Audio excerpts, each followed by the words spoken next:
Hi, Mary Jo. It's Joan. Hi, thank you so much for speaking to Family First. Now, I understand that there are over 31 million Americans enrolled in Medicare Part D, and that it's very complicated. Yeah.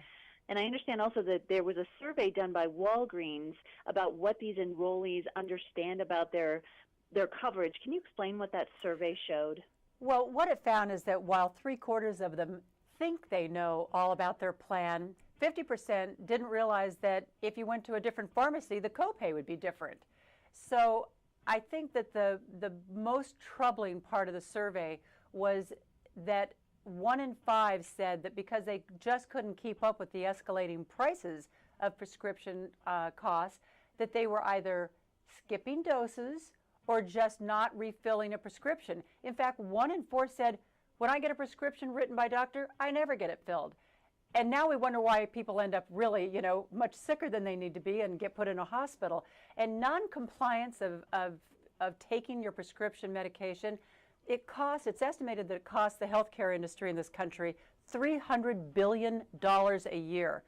So this is a big problem on a national level, but today let's just talk about the individual. It can really, really put you at risk to not be taking a medication to control a certain condition. So you need to know all the different ways that you can bring the cost down of making sure you can buy your prescriptions. And I understand that you have 3 steps that can help with that? Yeah, and first there are like 3 ways. The 3 ways are to take a generic instead of a name brand, which a lot of seniors are saving a lot of money that way, but the problem is that not all generics are exactly the same as name brand. So that's up to your pharmacist and your doctor to decide. A 90-day prescription is a great way to save, but not all pharmacies do that, nor do all the plans pay for it.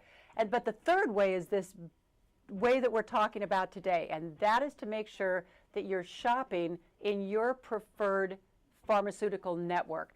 And so the 3 things you need to do is find out what your plan is. It's whatever you write the check to every month to pay for your pharmaceutical plan. B, go in. You can either go to walgreens.com/Medicare, but a lot of seniors aren't on the internet. So they can just walk into a store and go back to the pharmacy and say, I'd like to have a plan review. They'll look at the plan. They'll find out for you what is the preferred pharmacy network in your plan, because that's where you should be shopping. And then they will give you a price comparison on copays. Fantastic. That's awesome. Thank you so much. These are wonderful steps, and I appreciate your help with this.